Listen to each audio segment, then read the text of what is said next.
La prueba de la realidad. Si es correcto, eso es. Las matemáticas de la simetría han revelado una perspectiva tentadora. Han esbozado un camino que conduce desde las ideas bellas hasta la teoría central que gobierna el mundo, y más allá. Es una visión que recuerda, por su inspiración estética y su audacia, a la teoría atómica de Platón, aunque incomparablemente más sofisticada y precisa. Pero surgen dos pegas graves cuando intentamos desarrollar ese boceto grosero como un retrato de la realidad. Una es fácil de abordar, la otra supone un verdadero desafío. Nos seducirá para embarcarnos en una interesante aventura cuyo destino no está claro todavía.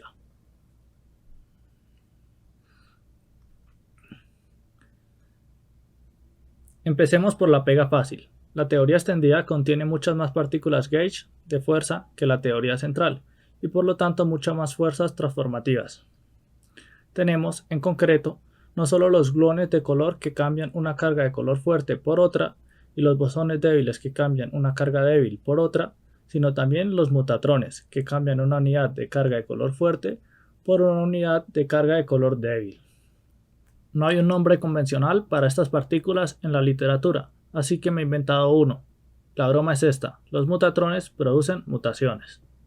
Por ejemplo, hay un mutatrón que transforma una unidad de carga roja en una unidad de carga morada. Esta operación transforma la primera fila de las láminas VV y WW en la 15ª, como puedes comprobar. Así, el contacto con ese mutatrón concreto cambiará un quark rojo por un antielectrón. Nada semejante se ha observado nunca.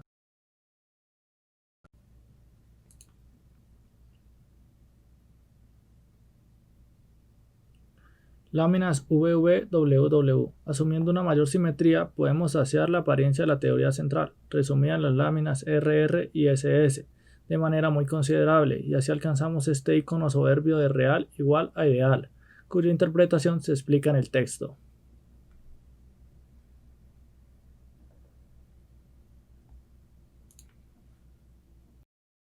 Si las mutaciones existen, ¿por qué no hemos visto sus efectos? Por fortuna, este es un problema muy similar a otro que ya encontramos y resolvimos en la teoría de la fuerza débil. Tal vez recuerdes que la simetría local pristina predice que los bosones débiles, al igual que el fotón y los gluones de color, tienen masa cero. Pero, si la tuvieran, su influencia sería mucho más poderosa de lo que se observa en la realidad. Ese es el problema que resuelve el mecanismo de Higgs. Al llenar el espacio del material apropiado, los teóricos hicieron que los bosones débiles se hicieran más pesados y armonizaron lo real con lo ideal. Antes del descubrimiento real de la partícula de Higgs, muchos físicos se mostraban escépticos ante esa idea audaz, pero ahora la naturaleza ha testificado a su favor de la forma más elocuente. Una versión amplificada de la misma idea básica otorgaría unas masas enormes a los inoportunos mutatrones de la teoría unificada, y así suprimiría todos sus inoportunos efectos.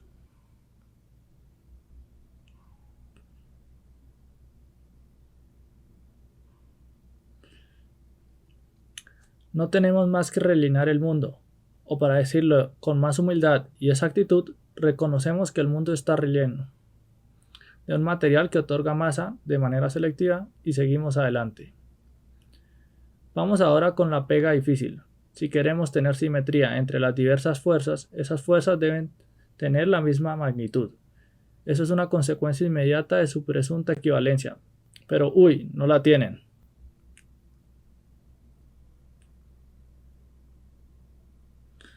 La fuerza fuerte es en verdad más poderosa que las demás. Las tres fuerzas básicas no son iguales en magnitud de ninguna de las maneras, y la gravedad es, a primera vista, desesperadamente débil en comparación.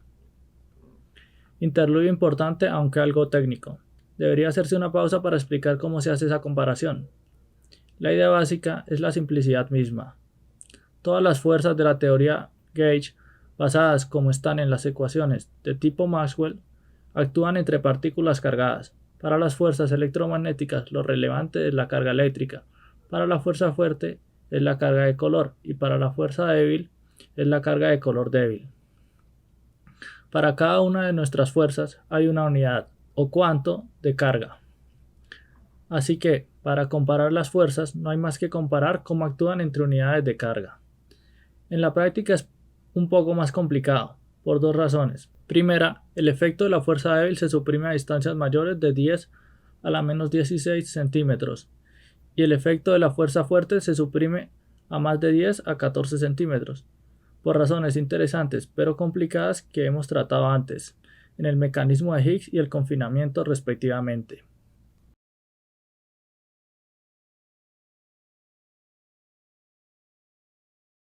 Así que, para que la comparación sea justa, solo deberíamos comparar a distancias menores que eso.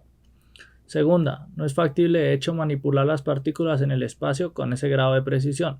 Lo que hacen los experimentadores en realidad para acceder al comportamiento a pequeñas distancias es disparar partículas una contra otra y estudiar la probabilidad de que resulten desviadas con unos ángulos relativamente grandes.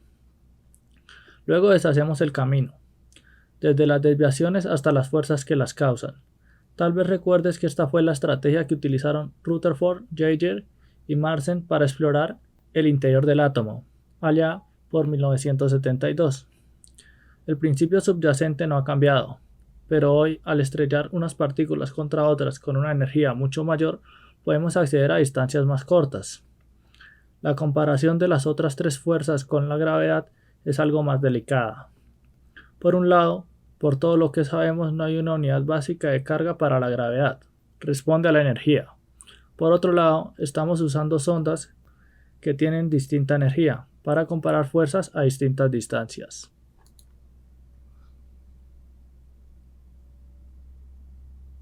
De modo que, al evaluar el poder relativo de la gravedad a esas distancias, simplemente la sustituimos por la energía adecuada a esa distancia y calculamos la fuerza gravitatoria que ejerce. Fin del interludio técnico.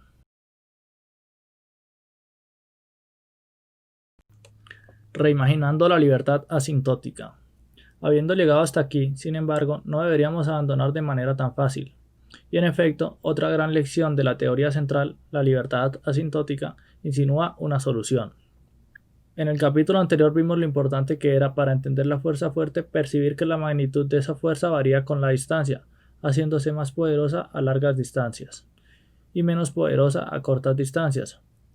Esa variabilidad nos permitió reconciliar el confinamiento de los quarks, que apuntan a una fuerza poderosa que se opone a las separaciones grandes, con su independencia que apunta a una fuerza lánguida cuando la separación es corta.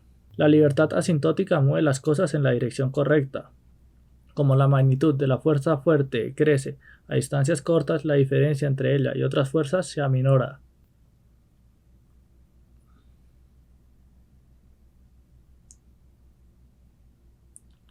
¿Podrían llegar a ser todas iguales? Para pasar de la esperanza a la visión y luego de la visión al cálculo, será de ayuda reimaginar la libertad asintótica, utilizando imágenes y conceptos de validez general, más allá de la fuerza fuerte e incluso más allá de la teoría central. Concedámonos unos ojos más ágiles y entendidos.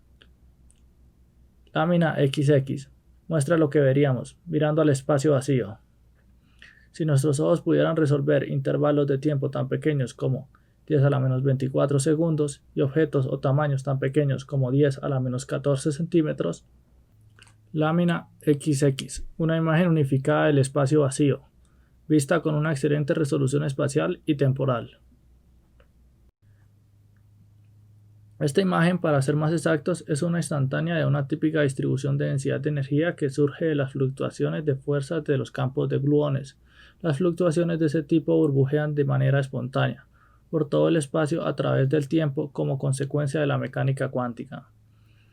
A veces se les denomina partículas virtuales o también movimiento de punto cero.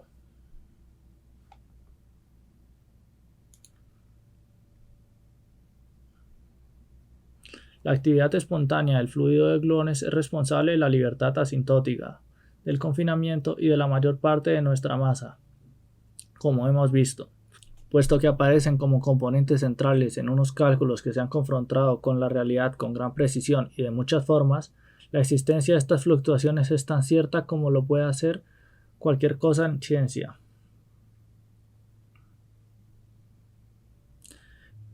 En esta imagen calculada, las concentraciones de energía más intensas se indican con los colores más cálidos, rojo y amarillo brillante, mientras que las regiones menos intensas se les asigna un amarillo menos intenso, verde y por último azul celeste.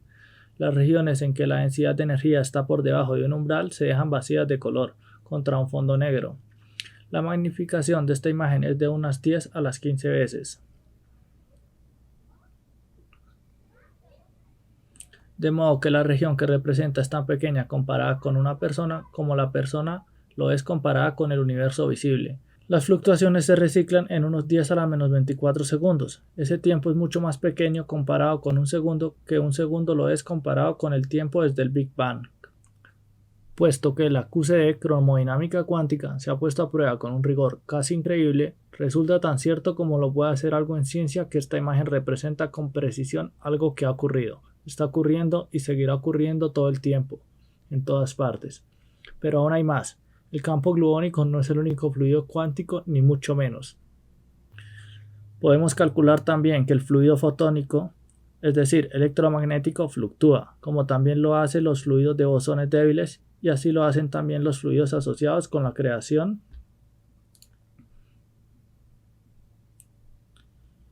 y destrucción de las partículas de sustancia, los quarks y los leptones. El fluido de electrones fluctúa, el fluido de quarks fluctúa, y así sucesivamente. Las consecuencias físicas de las fluctuaciones en estos otros fluidos tienden a ser menores que el efecto de las fluctuaciones en los fluidos de gluones, porque los gluones son numerosos, hay 8, e interactúan con vigor.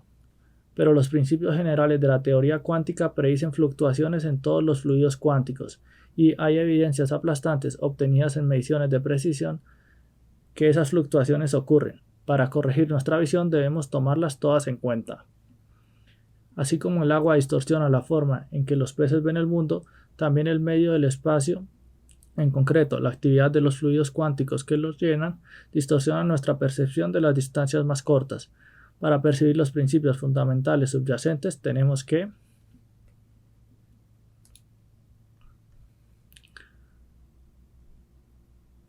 corregir esas distorsiones, y esa es nuestra esperanza. Las diferentes fuerzas parecen desiguales en magnitud, pero tal vez, una vez que corrijamos nuestra visión, se revelen iguales. Un fallo por poco. He aquí lo que pasa cuando llevas a cabo ese programa, figura 40. Como puedes ver, casi funciona. 3 líneas que representan las magnitudes de las distintas fuerzas casi se encuentran en un punto, pero no del todo. Figura 40. Una vez corregidos los efectos de los fluidos cuánticos conocidos, encontramos que la unificación es un fallo por poco.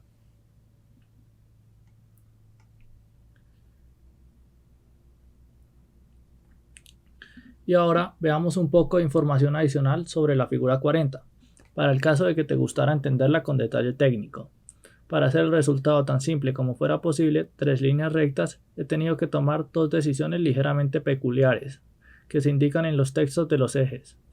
He hecho que la altura de los puntos represente las magnitudes inversas, de modo que cuanto más poderosa la fuerza, más abajo aparece. Esa opción, que pareciera perversa, tiene también otra importante ventaja, que aparecerá en la figura 41. En la dirección horizontal he utilizado una escala logarítmica. De este modo, cada paso hacia la derecha encoge la distancia e incrementa la energía que necesitamos para sondear esa distancia, en un factor de 10. Así nuestro cálculo, pese a su modesta apariencia, nos lleva mucho más allá de donde los aceleradores actuales pueden. El grosor de las líneas indica sus incertidumbres experimentales y teóricas. Lo que esperábamos hallar era que las magnitudes de las distintas fuerzas básicas se hicieran iguales al medirse a cortas distancias o sondearse a altas energías. Tomamos los valores que hemos medido a las distancias o energías que permiten los más poderosos aceleradores disponibles y luego usamos teorías y cálculos para estimar lo que hallaríamos a distancias incluso más cortas o a más altas energías. En esta figura, los puntos de base que representan mediciones aparecen a la izquierda, destacados por los círculos grises. Las distancias más cortas a las que accedemos mediante los cálculos se extienden hacia la derecha. Se ve que casi funciona, las 3 líneas casi se encuentran en un punto, pero no del todo. En esta coyuntura podemos buscar consuelo en las ideas de un famoso filósofo, Karl Popper. Popper nos enseñó que el objetivo de la ciencia es generar teorías falsables o refutables, y nosotros hemos generado una teoría que no es solo falsable, sino falsa. Misión cumplida. Pero pobre consuelo ese, hemos desarrollado una hermosa idea que parecía prometedora y casi funciona. La belleza es preciosa, no debemos abandonar tan pronto. Y ahora quisiera contarte la historia de cómo con un par de amigos míos y yo descubrimos una posible solución. Pero antes tengo que presentarte a otro amigo, Susi.